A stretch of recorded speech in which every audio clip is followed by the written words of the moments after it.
Well, hello there, Richard Tubb here with another interview, and I'm joined today by a very good friend of mine. Mark Matthews is the owner and CEO of Bromsgrove-based MSP ATG IT, one of the most progressive IT businesses in the UK. Established in 1989, ATG offers compliance, IT support and IT security services to clients all over the UK.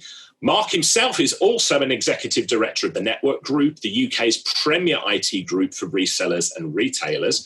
And he also serves on the executive council for the CompTIA UK channel community.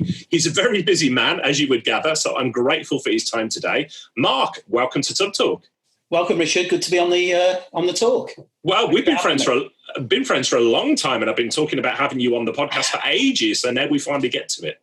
It has been too long, trying to get our diaries to match up for the last couple of years almost. So, well, you and I became great friends a number of years ago when our mutual friend Philip Morgan introduced us. Philip, of course, the managing director of Continuum in EMEA. And I think it's fair to say Philip has been a great influence on both of us. Yeah, Philip, I think Philip was the first person that sent me a book. Philip sent me The Fred Factor. And that was a pivotal moment in my life, shall we say, reading The Fred Factor and realising that I was just like Fred. So, and you and I have sort of we started out our friendship sort of sending each other books, didn't we? That we both enjoyed. Yeah, I wrote an article about this the other day, that there's nothing better than receiving something from somebody in the post that you haven't got a clue who that was from, but somebody went out, thought of you enough that they'd package it up and send to you. Yeah. And at times it's you've got to be have that mindset that you're going to do something for somebody else without asking for any recognition. And to quote Bob Berg in the Go Giver book, you've got to live your life on that basis. Sometimes it'd be quite hard, but again, as I wrote about the other day, I had a letter arrive from something I did 3 years ago. So it's none of us that are trying to be progressive and trying to do things at the forefront of the IT and the leadership, we really understand the people that we are touching.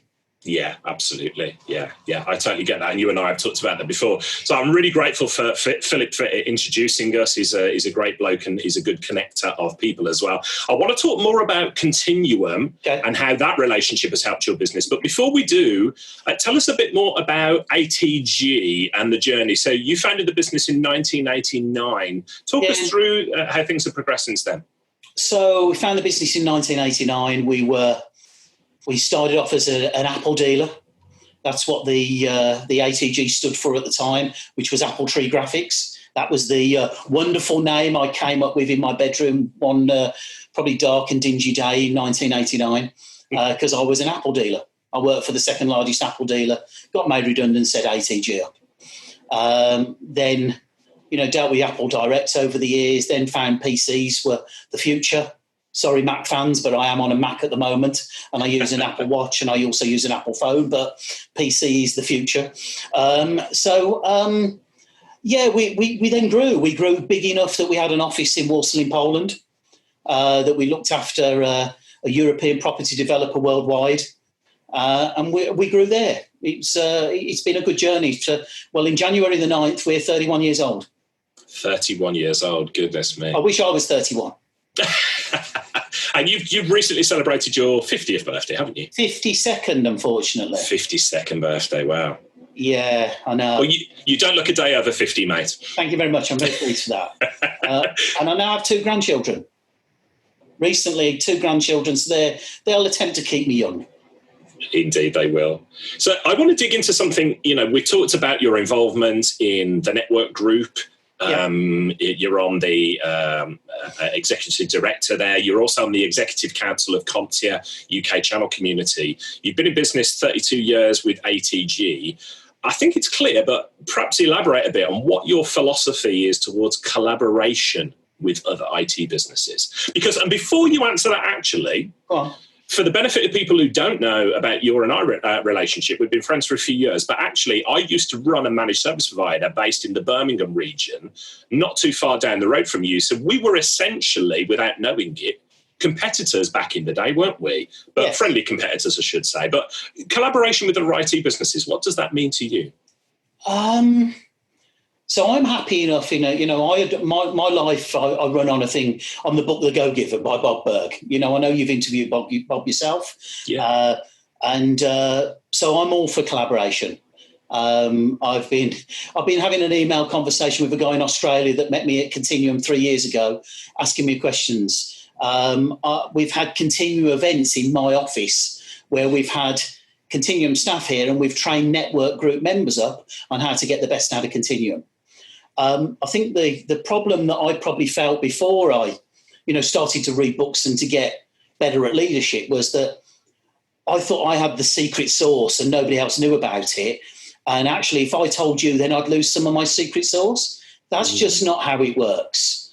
I've actually got at this moment in time, my FD, David Carr, is with a company called Ingenio, which are a IT Nation Evolve member. They're up here today in my office. He's come up from Brighton to come and spend a day with us to look at how we do sales and marketing, how we use Continuum, how we use ConnectWise in our business so he can help his business better. We almost, I don't expect anything back at Simon that's come, but if you offer, you work in a Go giveaway, it'll come back in some other way. Yes. You'll get something back. So we all can't know everything. So at some time we're going to have to collaborate with somebody. So in my mind, why not collaborate with as many people as you can? Get the trust from them people. It ends up a two-way relationship then. And that's what we get at Network Group as well, or at CompTIA, or at IT Nation Evolve or HTG as it was. When people collaborate, you become better yourself. And actually, to be honest, even if you don't get anything directly out of the collaboration, you feel so much better for doing it. Yeah. My take on it is it's a bit like when you're helping somebody out and you give the Big Issue man £2. I particularly don't want to read the Big Issue book. But as soon as I give the £2, I feel so much better for making a difference. So collaboration, I think, is the future for IT, an IT, MSP, whatever you want to call ourselves nowadays. But as MSP people in the IT community, I think the more collaboration we can do, the better. Yeah, that makes for everybody. Sense. We all grow and we raise up together all at the same time. Yeah, the old phrase, what is a rising tide lifts all boats. Totally. Yeah. And not everybody believes in that. But, the more and more people that spread the word, and you spread the word, and I do, and other people, Philip Morgan, etc., then, the more people will understand it and get it at home. Yeah, absolutely. So collaboration is a big part of the business. It's played a big part in the success of ATG. But as we've talked about 32 years, and collaboration actually in those 32 years is a fairly relatively sort of new thing to you. It's only sort of cropped up in the last 10 years or so. So over the past 30 years, what would you say the biggest challenge to scalable growth at ATG has been for you? Okay, so we could say the normal stuff that everybody would say. So it's growth, it's marketing, it's sales, etc. But the biggest thing really, it's having the right people on board.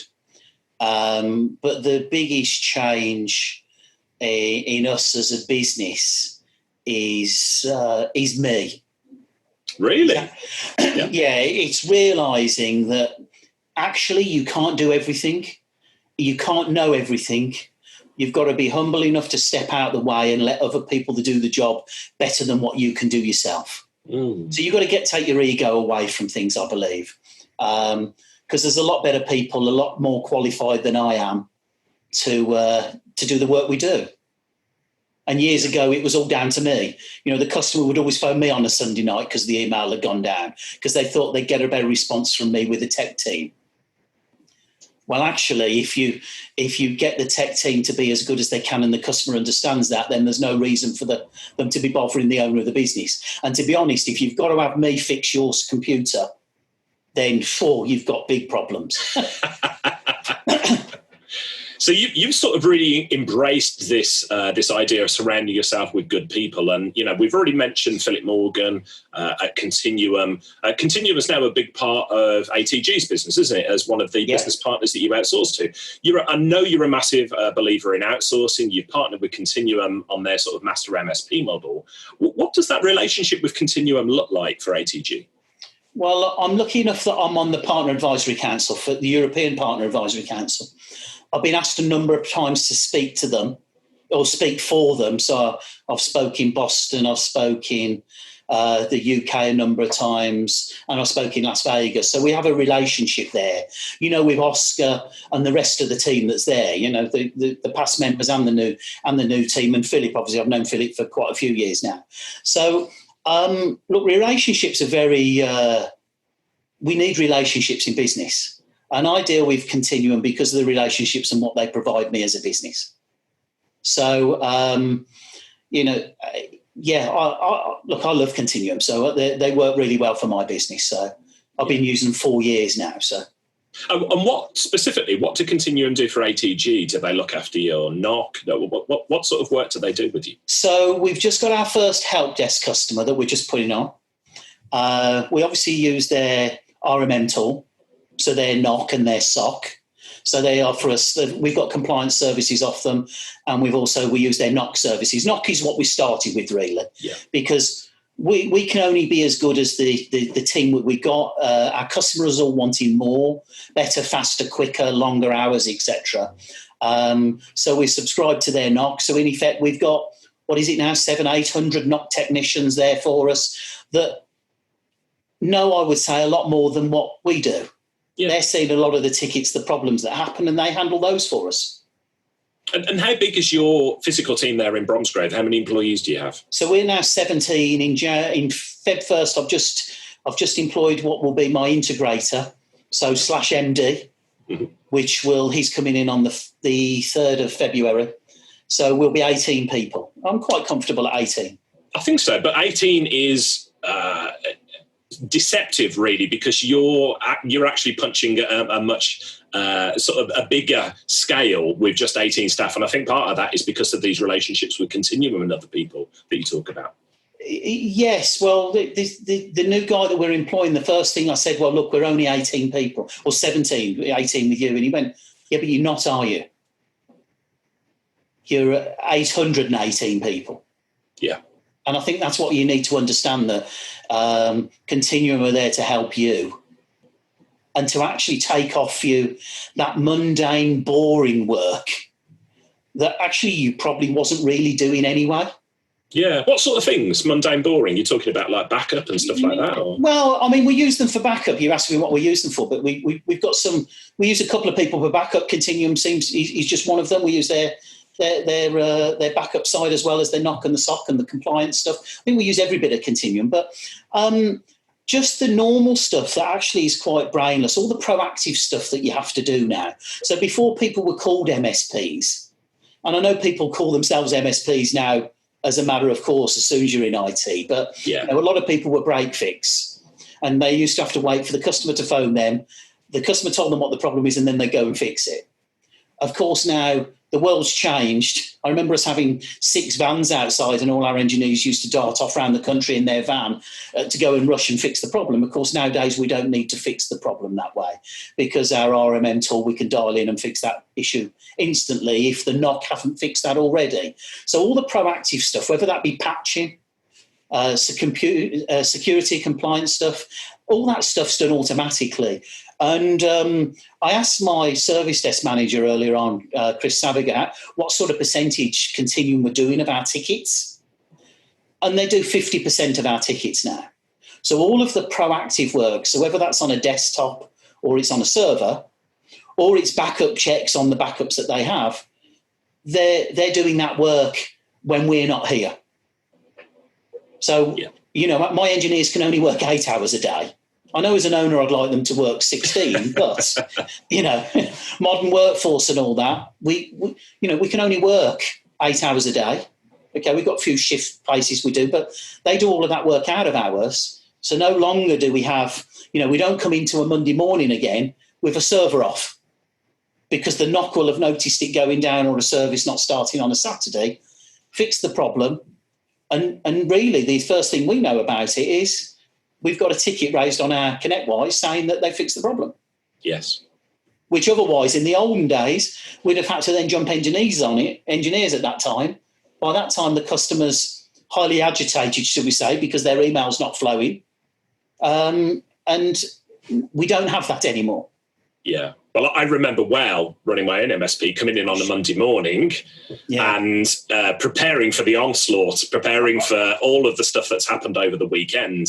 And you know, my own MSP moved to the Continuum model after a while, and it just makes life so much easier. And it also enabled then engineers to get on and to do high value work. Yes, so the engineers that were doing the break fix, not the break fix stuff, but the proactive stuff that we can automate, are now doing projects. Yeah. Which are obviously a good revenue generator because, well, actually as well, you're getting the project done in a quicker time because you can handle more projects than you used to years ago. And you haven't added any more resource onto the company. So for us, it really works. So I'm intrigued, you know, that services, Continuum and other people offer these type of services out there. Why did you choose to outsource that type of work to Continuum rather than build it yourself at ATG? Okay, so there's a number of ways.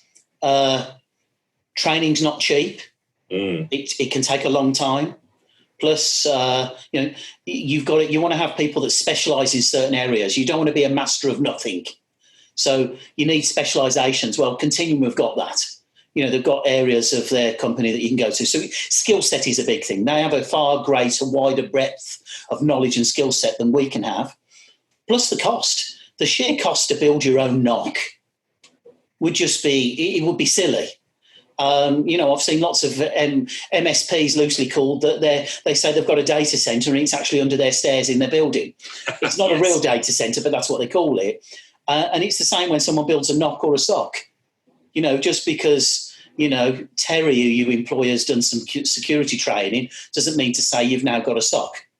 So it's about collaborating with people that are better at doing the job than you are, but actually admitting that's the case and dealing to your own strengths. So it's four really. It's specialisation, it's skill set, it's cost, and it's the time to do it. Yeah. We're in such a fast-moving world. By the time you've developed it, you'd have to start again. Yeah, absolutely. So here's the thing, Mark. I've heard some MSPs worry when I've spoken to them about the outsource model, the master MSP model, whatever you want to call it. They've been worried that outsourcing some of their service delivery will mean they are too similar to other MSPs. What are your thoughts on that concern? Well, I remember when we were first putting Continuum in, and some people that were putting Continuum, other dealers, their techs were worried that Continuum were looking to take their jobs away. You know, and there are some MSPs that were putting Continuum in to then save some money on staff. Yeah. And it can be similar on the surface with getting into bed with someone like Continuum, that, you know, when we moved to them, they hadn't been around a great deal of time. You know, I knew some of the people there, so I've got confidence in what they were telling me was going to be right. And I think Gary Peaker says that, you know, we're all the same on the surface, MSPs. So on the surface, you know, we all offer 24-hour support, or we can do. We're all Microsoft partners. We're all 365 experts. Our customer satisfaction is all the same. You know, or mine's at 99%, or so is mine. I'm a Microsoft partner, so am I, etc., etc. What's the differentiator? Well, you know, it's our staff that make the difference. So whilst on the surface it might seem that I'm the same as another 20, 100 other MSPs, that might be the case. But look, you can't do the SOC yourself or the NOC. Well, you can, but it won't be as good. If you're not doing it, not providing the services to your customers in the first place, there's other people out there, but Continuum for me anyway, fit into my model and how I work. You know, and I'm always talking about them if I'm honest. Probably hence I was asked to do this talk with you today. But I think that's very short-sighted on the MSP to think that. Because it's the staff and that make the difference. You know, customers don't necessarily know who's doing the work. And I truly believe that the customer doesn't care who's doing the work. I would agree, yeah. You know, I had a problem this morning with my email wanted to rebuild itself. The database had got corrupt. When I phoned my support desk earlier on to do it, I didn't care who I spoke to. I don't mind. I just want it sorted. And I believe that's what the customers want as well. Yeah, I think so. I get your point, and I've heard that before, but I don't think that stands up. And I think if they thought about it more and were a bit more progressive as an MSP dealer, they'd understand what somebody like Continuum can add to them to free up resources that then can make them stand out in the areas that the client actually cares about. Yeah, absolutely agreed, 100%. Let's dig into that, actually, while we're on the topic. So we've already talked about, you're one of the first MSPs that I know to offer compliance services to clients. So how has working with Continuum, how has embracing that master MSP, the outsource model, allowed you to develop the non-service delivery part of your business? Well, the honest answer is it's... So when we first dealt with Continuum, it was because we wasn't, we might, like a lot of people saying they're proactive. But in reality, are you really? So as you mentioned earlier on, that the fact that we're now doing the proactive work, it's not us doing it, Continuum we're doing it. That's freed up our team to be then doing other services. So Continuum hasn't directly said that we're going to help us go down that route. That's us as a business that we've decided we're going to go down this compliance route, because this is where I believe the MSP world is going. We're outsource our help desk and the mundane tasks to Continuum. I wouldn't want to be an IT engineer today or train to be one. Continuing bringing out a brilliant AI service. They're working on it all the time that will fix most of the stuff automatically without the client even knowing. So, okay, what are your engineers going to do then? Well, let's put them on high value things. What's high value at the moment is security and compliance. We're becoming a more compliant world because of the lack of security. One thing like Cyber Essentials, things like that, and IASME, that smaller businesses are going to have that in years to come. So let's get some of those engineers that were doing what were mundane and boring tasks. Let's get them to do compliance. So it wasn't a conscious decision we're using Continuum, let's start doing compliance. It was just something that actually we believe that's where the world is going. We've got these staff now. They can do projects or we can go compliance. We're now focusing on security and compliance. That's it. We're not focusing in any other area. So Continuum, I suppose, has allowed us to do it without going out and finding fresh resource because we already have the staff. So we've just retrained them in an area that is great for them because it gives them longevity for their career for a start. And it gives them a very rewarding job because it's not answering a phone call about somebody's printer not working or my mouse has stopped or I forgot my password. Yeah. And I think because MSP clients expect that now. That's no longer the differentiator. That's the norm, isn't it, Mark? That's absolutely a norm. If you can't do the basics of looking after IT, I say to people now, because people, when we're seeing new customers, the sales guys will say, well, they're asking us, can we do this and that? And I sort of go, well, that's basic stuff. If we can't do that after 32 years in business, we want shooting. But not everybody can do compliance and security because you need a different caliber of staff to do that sort of stuff. To have, almost the VCIO role where you're talking at board level about the strategy of IT. An engineer, a normal IT engineer, can't be on a service desk one day and go and do that. So we've retrained our staff to be able to go and do that and to be able to sit in front of the client at the highest level. Yeah, absolutely makes sense. And I think going back to what we were saying about all MSPs being the same, this is one of the differentiators, isn't it? When you can offer progressive services, which is why I refer to ATG as one of the most progressive MSPs. You're at the cutting edge of compliance, but this is how MSPs differentiate themselves, isn't it? 100%. That's what I believe. In IT Nation Evolve, they call it curve jumping. You jump onto the next curve. The next curve, the one curve's happened, the next one's about to in the next two or 3 years. Security and compliance, that will be the forerunner of everything. Yeah, couldn't agree. We've got to keep our data secure. Yeah. GDPR, a lot of people think the bandwagon has gone. It hasn't. I've got engineers out today doing GDPR compliance surveys on people, on customers, and some large businesses as well, not little people. Yeah. Not 10 and 15 users. These are hundreds and hundreds of users. So, It's that security and compliance opens you up to a pool as well. The people that might have already in-house IT, which normally we wouldn't touch because they've got in-house IT. We're not going to go and attempt to deal with a 2,000-3,000 user company because it's out of our our comfort zone, our knowledge levels. But actually, with the backing of the SOC and the NOC, we've got services now that these guys have to go and buy. Well, hello, they can buy it from us instead of the computer centre or the SCC. Yeah, that's where I see the future going because we're more progressive.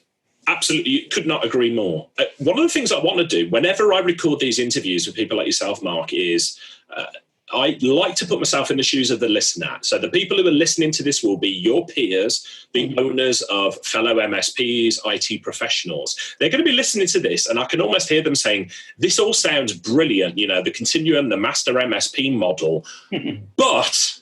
Well, what challenges do you have when you first bring Continuum on board? So let me ask that question to you, Mark. What are the hurdles that you had to overcome with embracing Continuum as a partner, and how did you overcome them? Okay, so I had a few bigger hurdles actually, because I was joining HTG as it was, that's now ConnectWise IT Nation Evolve. So to be a member of that, you had to have ConnectWise. I was on Kaseya at the time, and we were just managing servers. We wasn't managing desktops because actually that wasn't done in those days. That's how old I am. So we put ConnectWise in, and then we also looked at Continuum. We put them both in one go. And I remember my peers at HTG at the time thinking I was absolutely crazy. I'm pulling a face just now. So we changed PSA and we changed RMM at the same time. And the biggest lesson that I suppose, actually it worked well, and we're still on it today, and we're not going anywhere, and we're not changing anything for ConnectWise and Continuum. Well, in fact, they're both Continuum from the new year. I think they'll both be called Continuum. But what's the biggest things? Well, the biggest mistakes people do is they don't train the staff. So prior to us putting, and we're talking about Continuum, but all of the staff we send home for the day. The training was 8 hours long at the time, their university. I think that's trained now, but it's changed now. But when we did it, it was 8 hours long. So we sent all the guys home individually. So Adam was on a Monday, Martin was on a Tuesday, et cetera, et cetera. So we got the 10 guys that we had fully trained up on Continuum before we even installed an agent. That was the biggest thing, because I'd seen so many places before that the boss had said he'd seen Continuum at a show. He'd gone, right, we're using Continuum now, guys, it's brilliant. He'd rolled it into his support desk. That A was worried that 50% of their work was now going to be done via the NOC, and they got scared about that. What are we going to do now? Because it wasn't sold correctly to them. And also they didn't give them any training.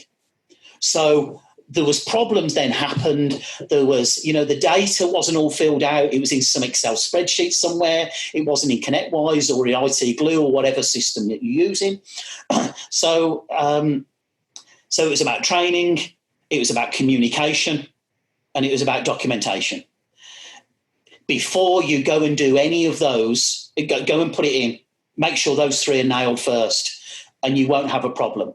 For us, we don't have a problem. We sorted all our problems out in the early days, and they were mostly down to us and the lack of communication from our end, or the lack of the form being filled out correctly, or, don't touch this server between 8 and 12, and we hadn't got those details, in the documents. That's a maturity thing about getting your house in order before you do anything. Yeah, absolutely. So that's the biggest problems I see now, which is why we did the open day for Network Group, and we had sort of 40 members come here, and Continuum did a training session in one go for everybody. And that's the one. So it's three things: training, communication, documents. That's it. If you nail those, I actually think, I've said this on the EPAC, I don't think you should be allowed to have Continuum or actually any software unless you've got those first. Yes. But visionaries like me come from a show, we see something and we tell people you're going to roll this in. And, of course, we walk out the door and leave them to it. Yeah. And it just ruins it. But if you did that, training, comms and documentation, That's the biggest issues. That absolutely makes sense. And the MSPs that I've worked with all over the world, when they get down this road of outsourcing the master MSP model, the biggest challenge I see is that they almost abdicate responsibility. They say, there you go, right, Continuum or whomever it is, right, you're in charge of that now, go. And of course, you would problem solved. Exactly, but you would never hire a new member of staff or a team of engineers and not give them documentation, not give them onboarding, any of those things. So what you're saying absolutely makes sense. But we do, because we're in such a fast-moving industry. You blink and you've missed it. So, we need everything onboarded straight away. I know some horror stories of people putting in Continuum, not giving the staff training and then saying it's no good. Well, you didn't have any training. What do you expect? So, for us, we documented everything I made. I had team leads here that were responsible for any problems. You went to that person first. They looked at the issue and then it was diagnosed what the problem is. And then maybe it went back to Continuum. But in the early days, we had a few issues. And I would say 9 times out of 10, it was us that was at fault. Yeah. When we dug into it, it was us. And it was, we hadn't clicked a button, we hadn't put a schedule in, the documentation wasn't right. And you live and learn from that. Yeah, absolutely. So let's talk about the future of the industry. We've already touched upon that, and we've said, how compliance and differentiation in services. So Paul Dipple, who's a service leadership, has been on this podcast before. He's a mutual friend of both yours and I. This year, Service Leadership produced a report, and I'll include a link in the show notes to anybody who's not read that report, that stated there's going to be a whole lot more merger and acquisition activity in the MSP market, and the MSPs who use the Continuum, the master MSP model, are much more attractive to potential buyers. So for you at ATG, you've got a thriving business there. Is that a part of your decision to continue partnering with Continuum, that it makes you more attractive to buyers? I'm not being funny. We haven't even thought about not partnering with them. So there's never been a question, we'll just continue with them because, it makes us more attractive. I can understand why it does make us more attractive, though. Like most MSPs out there, we'll have all had the investment funds come knocking on our door to see what if we want to be bought out to build a bigger MSP. There's, that's going on at this moment in time with various people. I understand that. But if we were to build our own NOC and SOC services, instead of being 17 staff, we might be 35 staff, which actually in turn is going to make us less profitable. So, and as Paul Dipple's, obviously I get Paul Dipple's data because of service leadership and being in IT Nation Evolve. I see a lot of Paul, and I've seen this report. The collaboration and joining of MSP, you only want to join the best together. You don't want to join someone that's not making any money because they're just going to take the money away from the people that are.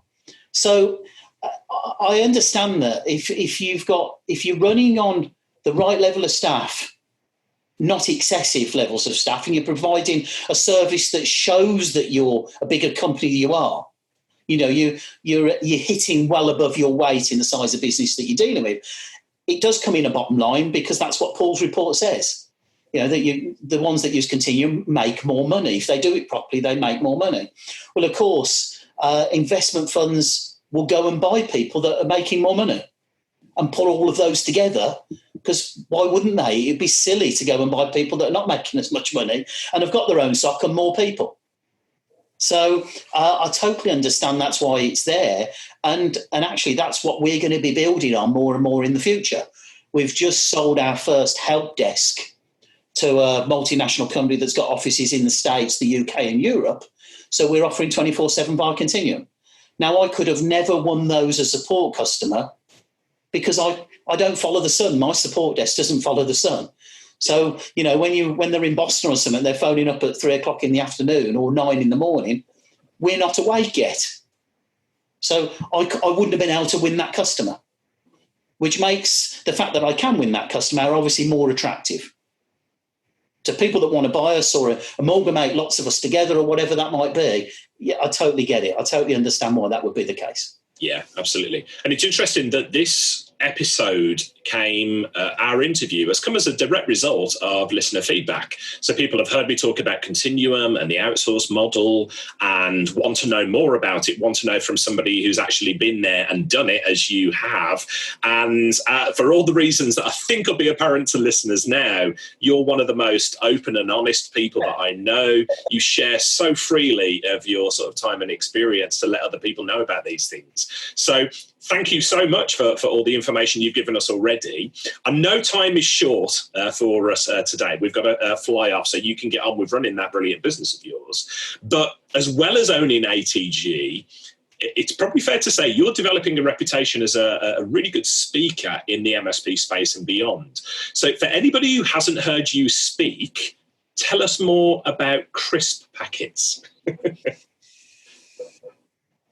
Yes, well, so I think I can't remember the exact year, but very quickly, I'd run ATG for, let's say, 23 years. And I'd run it like most small business owners, which, move out of the way, I'm coming through.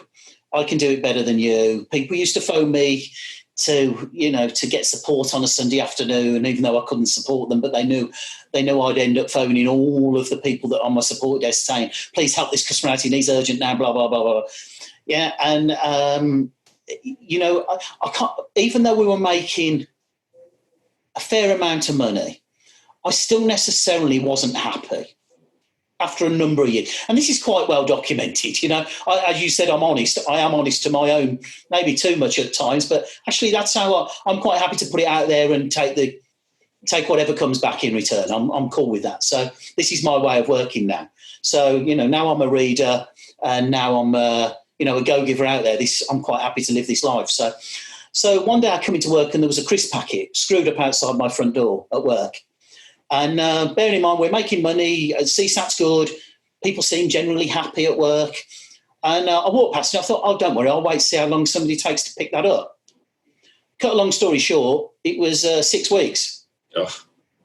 Nobody had picked it up outside the building. And the reason it didn't blow away is because we have a shutter come down overnight. So, the crisp packet stayed there. One night I woke up and had an epiphany because I also used to fall out with every builder that I'd ever had. I was developing a house at the time and I'd always fall out with them because they'd do something stupid. They'd fit the lights not in a straight line. They'd paint over the plug sockets. They'd do all sorts of manner of things. And one day I came home and one of them had hung an ensuite bathroom door. He'd hung it, so when you opened it, it hit the toilet. And my first reaction was, you're fired, get another one. It's ridiculous. I can't deal with people that are stupid. That was my first reaction. I woke up in the middle of the night and epiphany, oh, God, it's me. I'm the problem. And definitely I was the problem because I hadn't told people or explained to people what good looked like for the jobs they were doing. So they were just doing what good looked like for the job for what they thought they were doing. And I did an exercise to show to the guys at work why it was my fault. And actually I was going to change and get out of the way and let them do the jobs that they're paid to do and stop being an interfering old fool. And it revolutionised things. You mentioned about me being a speaker. Well, I can't even believe anybody will listen to me, Richard. I'm genuinely, But here I am. I've got a crisp packet sitting at the back of me because every video I ever do, there's always a crisp packet sitting in the shot somewhere because I'm now known. Somebody coined me the crisp guy once. I don't know it, so that's what I'm called now. I'm the crisp guy. And that's what I talk about. Vulnerability of admitting you're wrong and it's you're that's the problem and get out the way. That's it in the shortest way. I could speak for hours on Chris. No, and I'm gonna put this out there right now. Barry Lineker doesn't like me. That'll only mean something to the UK audience, won't it? And for our American cousins who are listening to say, what are they on about, Chris? We're talking about potato chips. Potato chip packet. But I'm going to put it out here right now, Mark, because this is an incredible story that you've shared. As I said, you're one of the most open and honest people that I know, and to share that level of vulnerability with others is incredible. Will you come back on Tub Talk for the next season of the podcast so we can deep dive into this subject? Because I know that people are going to want to hear more about this. So will you come back next season? Of course I will, Richard. Let's set a date up and get it done. And I'm always happy to speak to you. You know that. Bless you, mate. I really appreciate that. So, because I know you've got to fly now, but this is such a wonderful story. And actually, now might be a good point. If anybody wants to continue the conversation with you, how can they contact you? So, for instance, your Twitter handle is at the Crisp Guy. That'll make a lot more sense than if we just said that without that story. So. Yeah, of course it would. Yeah. It's at the Crisp Guy, or they can email at mark.matthews@atg-it.co.uk, or they can find me on LinkedIn. I publish a lot of stuff on LinkedIn, and I'm just Mark Matthews, and obviously the company's called ATG, so you got the right one. Wonderful. Well, we'll include all of those contact details in the show notes, but we'll draw a line under it for now. I'll look forward to having you back on for the next season of the podcast when we'll delve further into vulnerability and the Chris Beckett story that we talked about. But for now, Mark, this has been absolutely fantastic. This has been an episode that people wanted to hear from somebody who was working with Continuum and would speak openly and honestly about what that relationship is like. You are making absolute waves with this industry as one of the good guys who will just share with others. So thanks so much for sharing your time today. And I look forward to speaking to you next season. Richard, it's been my pleasure. And happy Christmas to you and your family. Merry Christmas to you too, mate. Thanks very much. Bye-bye. Cheers. Hey folks, Richard here. Thanks for listening today. I know you've got a ton of options for who you listen to nowadays, so I really appreciate your support. Do you have any feedback on this episode? Ideas for future guests? Tweet me at Tubblog using the hashtag TubTalk. I respond to every tweet and really appreciate your feedback.